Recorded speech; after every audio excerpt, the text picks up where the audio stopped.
Hello, everybody. Welcome to the Leaf Colectivo. This is the second episode of season three. It's been a few weeks since we did the previous episode, but for you, it's gonna just feel like normal. But for us, it's been a bit of time in the middle. So, hi, Wesley. How are you? How are you doing in Good, this thank fine you.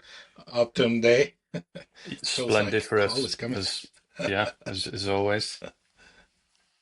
Um, we have quite a title for today's episode. Tracking is targeting. Uh, Not even going to try to go into that. I just want for you to set the tone for today's episode. Tracking is targeting. So what do you think about that? What do you mean about that? Well, I think everybody, performance marketers out there, they'll all agree that the targeting variables within the ad accounts. Let's just take Google and Meta as an example. The targeting variables, the things that you can control in the ad accounts, have been becoming increasingly limited over the past few years. Um, I remember, back in the day on Meta, the granularity of the targeting was crazy. I mean, we could go into, um, yeah, we could target based on the affinity of one user, and then how much more likely they are to be into other pages that are similar to the pages that they follow, and it would show you like a likelihood, almost like a rating, and it would say this person is 15x more likely to follow this page than the average Meta. There was a lot of insights that you could get, page insights, um, and the interests that you could target at the time were really, really granular. Um, and we could even mine the performance of those interests. So we could have a campaign with a ton of interests in it, and then we could just pull the data through the API to see which interests are driving conversions. All that stuff's gone. Um, I think iOS 14 was a bit of a watershed moment. And after that, the available data became it just, yeah, almost exponentially. We'd reached, I think we said this a lot before, but we'd kind of reached kind of peak marketing data summit just before then, and we've just been on the way down ever since. So you'll see people seeing the ad accounts, a lot of things like these interests will disappear. Some of your ad sets are using interests that have been deprecated, and the interest groups have been becoming broader and broader. I remember lookalikes in Meta in particular died, completely died post iOS 14, and there was this whole thing where you had to rank. Um, you even had to rank the events that you were capturing on the pixel. Um, and then it started, like, I don't know, folding data into one. So if somebody had gone through and viewed a page and triggered view content into add to cart, it would just fold that event into add to cart, and you couldn't see the visibility of events, and the control over targeting parameters is just becoming more and more limited. And then with things like PMax and Advantage Plus, when those first things were rolled out, when they were first rolled out, I mean, you could hardly do anything. It was you couldn't even control the demographics. They're becoming, they're rolling back some of that stuff and allowing you to change those parameters a bit more now. And PMax, you can actually exclude brand terms, and you can exclude generic terms. You used to have to like speak to Google to do that on PMax, but they're reintroducing some controls, but it's still much, much broader on PMax. You've got your search themes and some of your affinity and in market audiences, and you can add in some customer list stuff and some first party audiences, but it's pretty broad compared to how it used to be. And Advantage Plus, yeah, is extremely broad. They've changed the Advantage Plus now. You used to just have to say these are my existing customers and put a percentage in for how much you want to spend on existing whatever, and it was like a entire full funnel in one campaign. Um, it's not quite as limited now, but still, they want you to leave this stuff alone. They want the campaigns in the ad accounts to be limited. The limiting how much people can mess with the targeting parameters, because they want to do lots of targeting. So even on Meta, um, lookalikes are almost a thing of the past now. You don't really, they don't perform as well as broader kind of interest-based audiences anyway. They never really did, right? But we used to split them out anyway and play around with them. But all those lookalike audiences are still being done automatically by Advantage Plus and by PMax, right? And the only way they know what your customer looks like, or if you're optimizing for a purchase, right? How do they know who's going to do a purchase, right? They don't. They just look at the profile of everybody who's previously done a purchase against a particular product and target people who most look like that on a probably on a whole, you know, on a whole bunch of data that they've got that we can't even see, right? But it would be pages they follow, things they're interested in, things they've liked, demographic information, age, gender, location, the time of day they shop, the time of year they shop, how much they're spending, what products they're into. So if the ad accounts and the controls within the ad accounts are becoming more and more limited and the algorithms are doing the work, the algorithms are entirely data driven, right? They need data to literally do their bidding. And that is coming from on platform data, yeah. So people interacting with the ads on the platform. So on Meta, liking, commenting, sharing, clicking, same for Google. But then the really key high intent information that's being sent from your website to the ad platforms.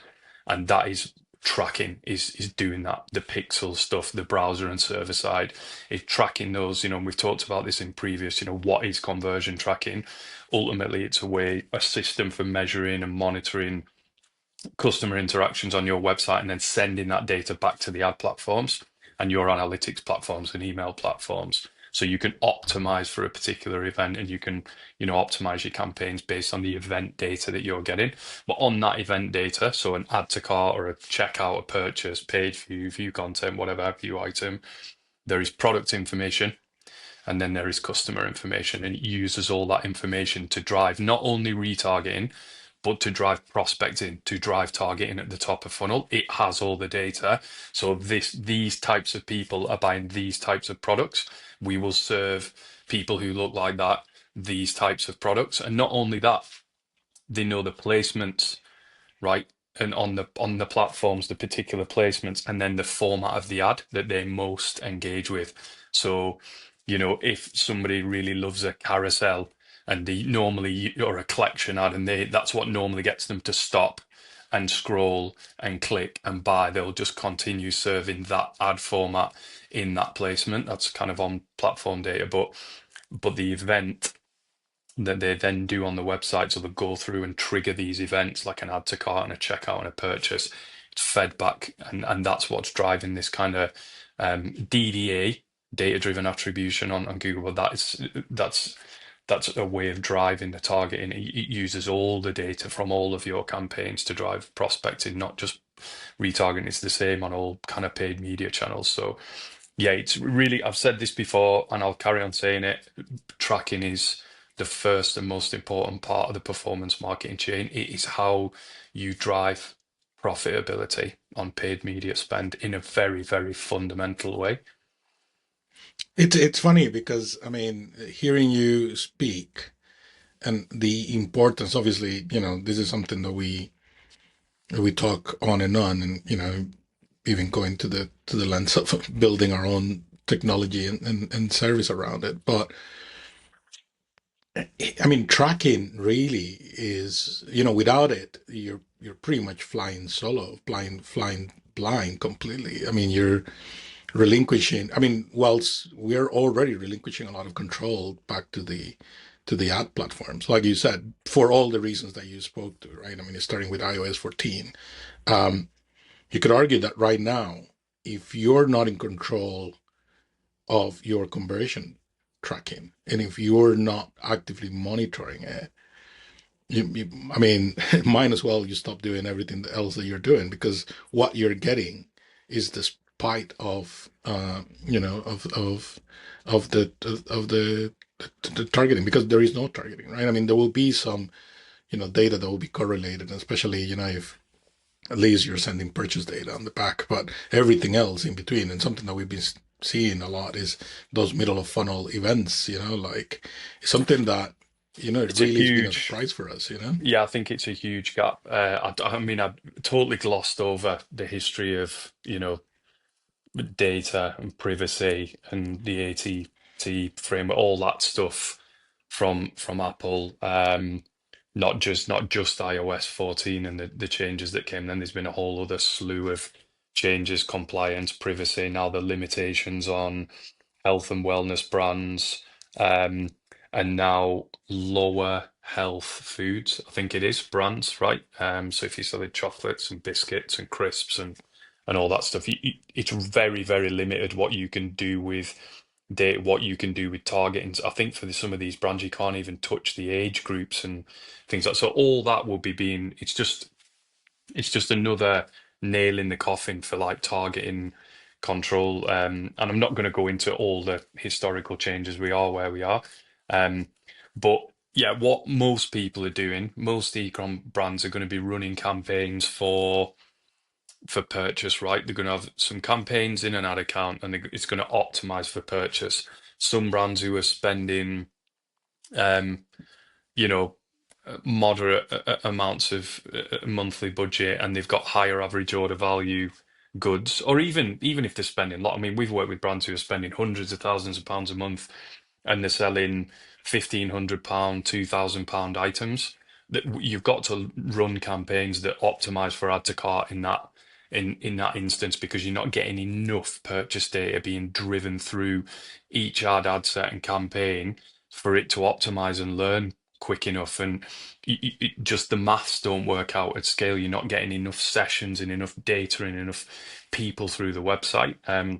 When you're just optimizing for purchase, it becomes too expensive. And actually, your add to cart campaigns and purchase campaigns can kind of work together, as well as your very, very top of funnel engagement kind of campaigns, and awareness campaigns. But um, in that case, what we're seeing is people just see the purchase and they're only really looking at the purchase. Yeah, some more sophisticated performance marketers are going to be looking at the whole funnel and the cost per add to cart and view content, and especially on Meta that does this good out of the box, right? Meta out of the box, especially on Shopify, tracking the integrity of those 5 core ecom events: page view, view content, add to cart, begin checkout, or initiate checkout and purchase. It's pretty good. On Google, what we're seeing is a totally different story. Loads of brands just are missing all of the events apart from purchase, and that's the only thing in the account. Um, and then, on top of that, you've got enhanced conversions. Cappy on Meta, which is their server-side solution, conversions API, it's pretty well known, and it's done pretty well out the box on things like WooCom and Shopify. But outside that, it's not, and it can be totally missing. And those mid-funnel events that I've spoken about, everything between page view and purchase, can be just kind of missing or really inconsistent. And it's the same on Google. And those are just the events. Never mind all the product data that is then meant to be sent on those events, and then never mind all the customer data that you can capture. So when you actually add it up and people go purchase, we're optimizing for purchase, that's the least amount of data you're getting into the ad account.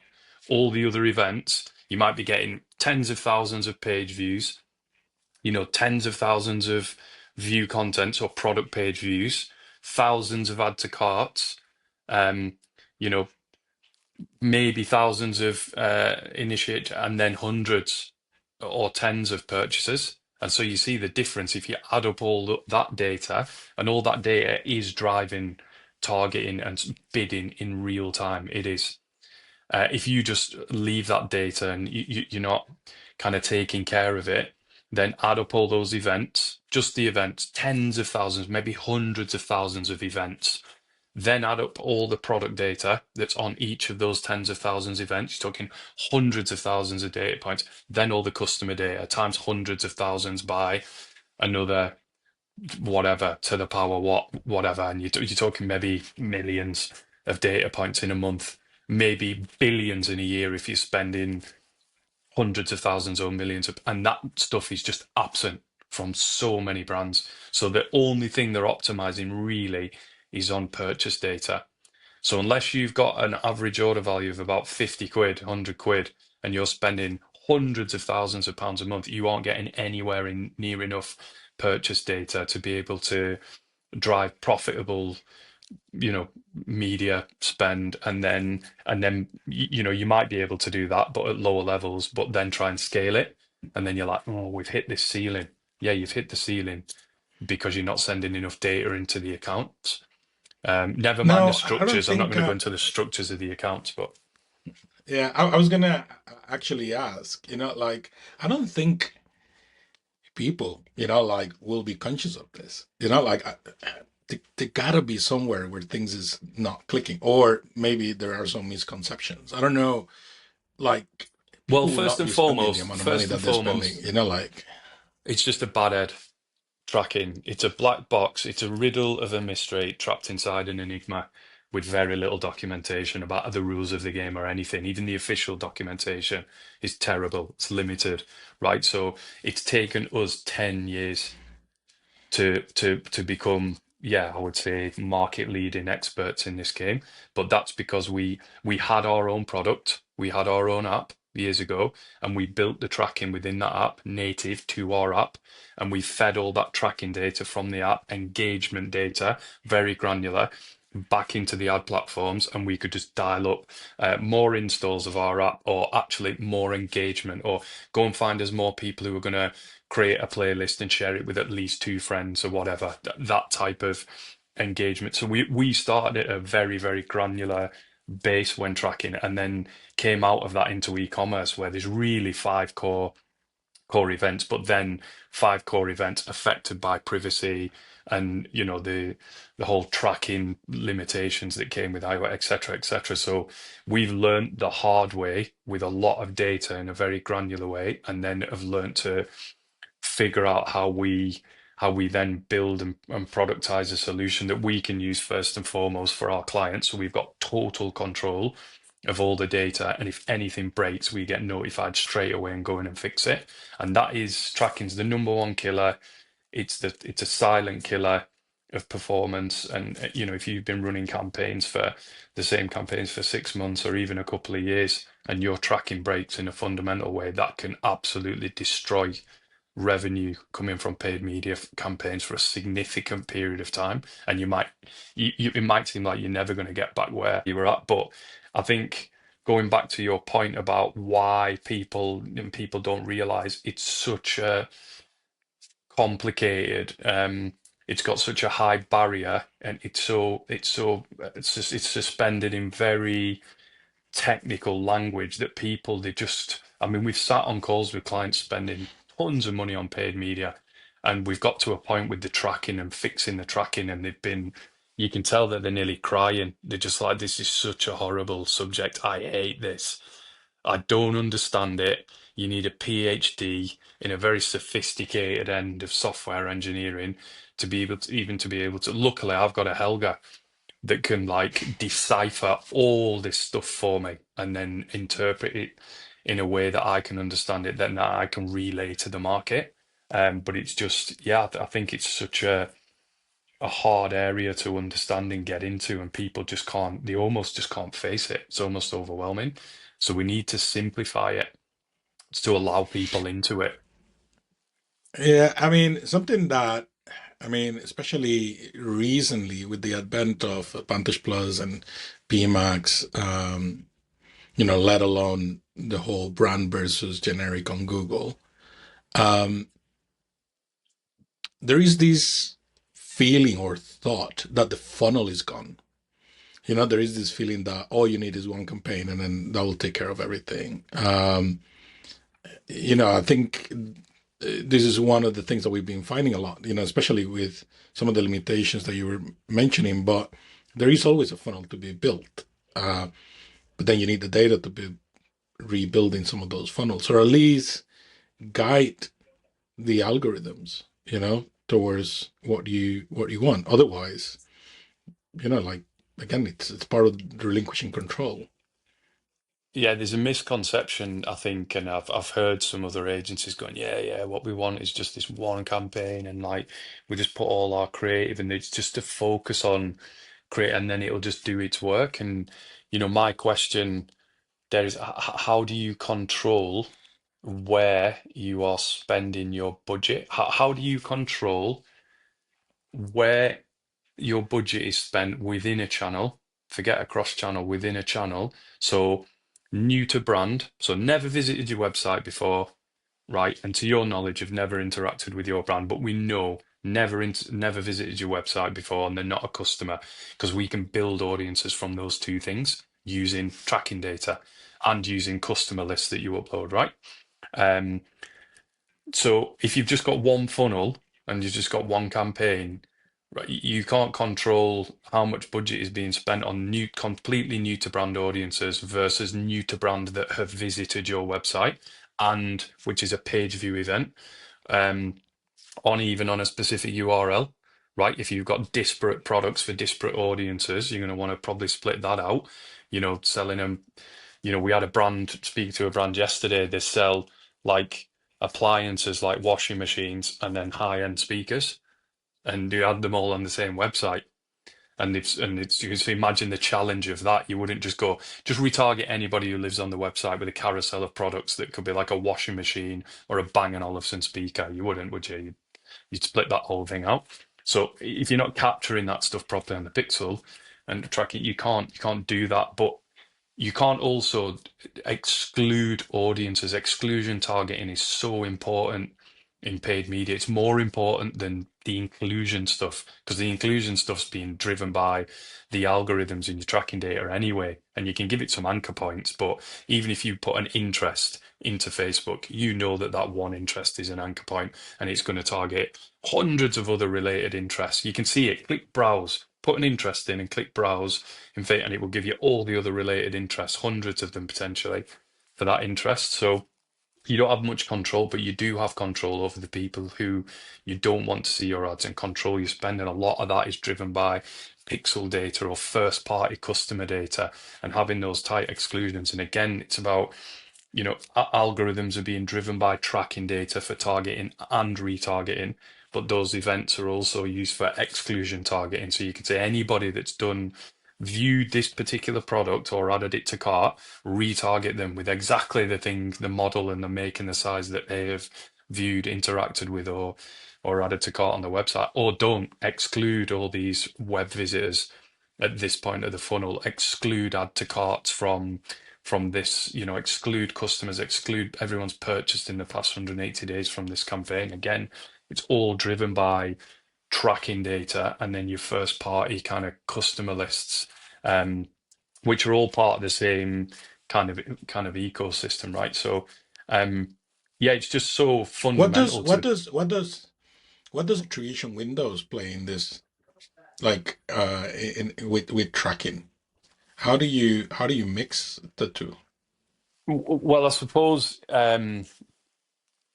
Because I mean, one of oh, the arguments that we also hear a lot is uh, Google likes to claim every other people's conversions, and then then you'll find people that say, "Oh, Facebook likes to claim other people's other conversions." Like, and like then there is you should I went to a conference last year, um, the Dreamland conference. I'll give it a shout out actually, and I shouldn't have said which conference it is now because people are going to know which guy I'm talking about and which company. So the company doesn't exist anymore, but some guy got up on the stage and started talking shit about Meta, and he was like, "Oh, Meta over attributes and claims all these conversions that it's and do you know what I mean? And it over attribute. Am I right, everyone?" And everyone's like, "Yeah," in the audience. And I just thought, no, that's absolutely bullshit. Actually, what we see when we calibrate the attribution window properly, normally is Meta under attributes, and if you're controlling the budget at the right part of the funnel. So what it told me about that room was they're using two larger attribution windows, so probably 90 days on Google for a £50 average order value product, right? And then they're spending most of the budget on brand. anybody typing in a brand, so like if you're searching for Nike and you type Nike in, it's because you've heard of Nike before. You've not only just gone, I need some trainers. I'm going to imagine a company called Nike and I'm going to type it into Google to see if Nike exists. Oh, Nike exists. You've already heard about it somewhere. And, with Nike, obviously, you've heard about it since day dot. But for a brand, another brand, that's not a household name, you've probably seen their ads on another channel. You've probably seen them on Facebook or YouTube or something, right? Um, and so um, if you're spending a lot of the budget you have on brand and you've not got proper brand exclusions on Google, and then you're running ads on Facebook and you've got a 7-day click window with a 1-day view, and then on Google you've got a 90-day window, then you've got email. And on a Meta, you've not got the right exclusions either. So you're probably spending most of the budget on your existing customers or people who have visited your website, right, and showed some kind of intent by triggering an add to cart event. That add to cart event sent by tracking is going to instantly make the algorithms go, oh, high intent. I've got a chance here of getting a conversion and I'm being told to optimize for a purchase or even an add to cart. I've got one that, the more likely. All your budget's being spent at the bottom of the funnel, and so the attribution overlap between Google, Meta, and email, say, is going to be huge. If you were using tracking in the right way and using those audiences that are being built from the event tracking you're doing on the website, and you're spending a lot of the budget at the top of funnel, all of a sudden there's less overlap because those audiences are much bigger. They're likely in the millions as opposed to the few thousand that have visited your website down here. And it actually means you're adding more new customers into the funnel. It's more incremental spend. Yeah, is it harder? Yeah, it is because the CPAs are higher because the audiences are colder, right? But normally when I hear, 1 + 1 equals 35 or whatever, it's like, yeah, you're spending the budget at the bottom of the funnel, right? And you're spending it on the same customers. So you're targeting people on Facebook, and then you're targeting brand on Google. Then you're doing this email thing, um, and then you've not got the right exclusions in there, and then you've got really broad attribution windows as well, and all that it just adds up. You're actually spending lots of budget serving impressions just to the same smaller group of people down here instead of actually spending the vast majority of your budget on new to brand at the top of funnel, and then it contributes to this almost this myth that the Meta and Google, they're trying to get one over on you or something, and they're trying to attribute, where the only way it can attribute is if there's some kind of click ID, there's some kind of view, so they can see that somebody has viewed an ad and then or clicked on an ad and then purchased within your attribution window. And if your attribution window is 7 days and you are, I don't know, a huge household brand, that's a large attribution window, especially if your average order value is only 50 to 100 quid, and 90 And that, days on and that was, Google is crazy. yeah, that was something that I was going to say, right? There is no one size fits all. I mean, attribution windows really depend on every company, and the offering and the average order values and the amount of money that is being spent, right? I mean, there is no one size fits all for all of them. I mean, there is a logic and a rhyme to it. Just point something out as well on Meta and Google, those attribution windows now. So I remember specifically on Meta, you had an optimization window and an attribution window. So the attribution window was just about reporting, right? But the optimization window, you were saying to the platform, only use data captured from this click or this view within this given time period to optimize my campaigns. So if it was, yeah, average order value, 50 quid, um, and then you spend the vast majority of your budget on Meta, and that's where the vast majority of your revenue comes from. You spend a little bit on Google. You could probably happily put in a 7-day click window and a 1-day view window, and it's not going to over attribute and into the optimization window, and it's not going to over attribute, and it's not going to use false positive data that's not really coming from that channel because the majority of your budget's coming from that channel. But yeah, if you think about well, just to finish my point, they combine those windows, so now you just have an attribution window. So you used to be able to set a different optimization window, like only use data from a click or a view within this thing to optimize my campaigns. Yeah, so it would match the typical shopping behavior. And then, but I want to see everything that's coming from Meta. Anybody that's clicked or viewed an ad in 28 days, I want you to attribute, I want to see the reporting on that.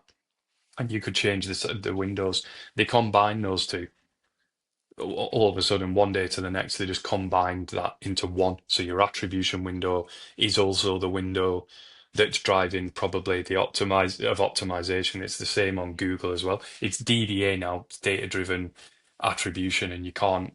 I don't even think you can change it anymore on Google. I think it's all gone to DDA. But I know they definitely got rid of everything in between, right? Which was whatever it was, time series and all the other kind of stuff in between. And it was like first click, last click, DDA. I think it's just data driven now, which means it'll just apportion the attribution to what any of those models, depending on which one it thinks is most suitable. But the if you set a 90-day window on or even a 30-day window or whatever, I mean, you might actually be getting poorer performance because it's attributing, it's optimizing your campaigns on false positives that aren't being driven by the clicks on the ads on that channel, really. It's just mopping up lots of false positives because you might have run an email campaign on a particular weekend and all of a sudden a flurry of purchases come through email over those 2 days, but Google mops it up and Meta mops it up depending on how your budgets are structured at the funnel within the campaign. So you've got to be careful. You can actually mislead the algorithms and it's optimizing on false positives. And we've seen reducing attribution windows to match customer behavior and getting that much tighter can actually kind of supercharge performance in some cases. Yeah, no, that is good. I mean, we've seen today, right? I mean, and I know we can go, hours talking about this, but how critical tracking is really to targeting. And I would say there is probably not targeting without tracking, because we need that feedback loop. That we need the feedback loop that, that tells the channels what's working, what's not working, right? I mean, where they're coming from. Server side is also super important, right? Whether that's enhanced conversions or copy, and having it well implemented, right, and well monitored, because that's something that also we've seen. It's like, oh yeah, we have copy, yeah, but it doesn't do that. There got to be a handshake. There had to be a lot of handful of technicalities that goes in between. Then you have consent mode as well, right? I mean, like sitting in right in between, especially in the European countries where GDPR, like makes everything slightly more difficult with that. You were gonna say, yeah. Yeah, I'm just with the whole server side thing, browser server, people have heard it's still like fairly opaque to a lot of people. Um, but on the server side, we've seen, yeah, we've got server side, we've got it set up, and we've seen that the coverage of server side, like how many events it's actually covering, the total events, purchase events coming through your website is down at like 40 or 50%, whereas we've seen the norm for us is like up in the 90s of percent. And they don't even look at it. No brands are even looking at it. They're just like, yeah, we've set it up. It doesn't matter. It's just, you wouldn't just set up your website, would you, and then just leave it completely unmaintained. I bet every brand who's listening to this has got some dev, at least one, even if it's part-time, she, whatever, part-time, looking after the website. You wouldn't leave it completely unmaintained with nobody looking at that and just hoping that nothing goes wrong with it and hoping that nothing is wrong on the back of it. The difference is with a website, you've got customers coming through your website, and if something's wrong, chances are you'll know about it because your revenue will disappear, Mhm. or a customer will reach out and say, "Hey, I can't check out. Your checkout's broken. I'm trying to buy this thing," and they'll alert you to it. They're not doing that with tracking. They can't even see it. The vast majority of the world aren't even aware they're being tracked anyway. But the only people who are looking at that are performance marketers, and they're the ones who should be, if they're seeing decline in performance and all of a sudden mid-funnel events disappear or the value disappears on a purchase event, they're going to be like, there's something wrong with the tracking. They should be anyway. Any performance marketer worth the salt, it's the first place they should look is the website. It's not the buttons you're pushing in the within the ad account. So those are the people who are keeping the barometer on the health of the tracking. But then if you've got like a 21-year-old or whatever, and I'm not being disparaging about 21-year-olds, but they don't know as much as somebody who's been in performance marketing for like 15 years, just by virtue of the fact that they're older, they've got more experience, then they're going to notice the signs more quickly and they're going to know where to look. Um, I think brands that don't have that much experience, or people running the campaigns that don't have that much experience, they never look at the tracking. They're not. And agencies just get sacked. Your brands go through agency after agency after agency, and the tracking's broken. There's something wrong with the website. And there's, your creative and your campaigns, it's always going to underperform. Always, forever, if you don't have like top-notch grade A tracking. It's only going to be as good as your tracking. They're spending shit loads on creative as well. And something that we didn't talk today, and we'll cover in a future episode, is even the accuracy of the data to be making decisions. Because if you're sending the wrong type of data, then then you're using that data to be making decisions. But that's Yeah, for you're doubling another day. down, but I mean, you're doubling down there, right? So the algorithms are making targeting decisions and bidding on audiences using the data that they collect that's being sent from your website, event, product, and customer data. So the richer it is, the more accurate it's bidding and targeting, etc. And then you're also doubling down on those algorithmic decisions on inaccurate data within the ad account. So the algorithm's chasing the wrong people or whatever, targeting the wrong, and then you're optimizing campaign based on that data that you're being given. So you're doubling down on the wrong data, on inaccurate data, or completely missing data. So yeah, I think what does I feel like Yoda, but when I say this, but like, targeting leads to performance, performance leads to profitability, right? And so that's ultimately tracking is the first part of that journey, really, and I think people should just take it just way, way more seriously, even though it's a tough subject. Just outsource it to some experts who, I say, love it, are really, really good at it, and they know what they're doing, and they can just solve it for you properly. Um, yeah, people like us.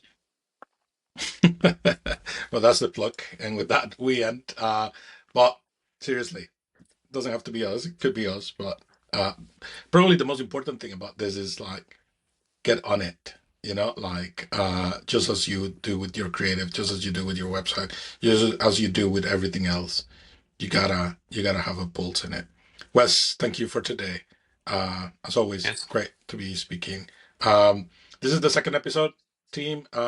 We have more coming. And yeah, just in time to Black Friday. I know. I mean, a lot of people are gonna be like, "Oh my God, what do I do?" If you want to know how good or bad things are, just reach out. Um, it's always good to know. And even if you don't tackle it right now on this side of the holidays, it's something that you definitely are gonna have to get to it sooner rather than later. Um, and if you're spending any amount of money behind ads, you really need to be in control of this. So with that, we'll leave you guys. Have a good one. Enjoy the fall for those in the northern hemisphere. And we're really looking forward to the next one. Cheers, everybody. Bye.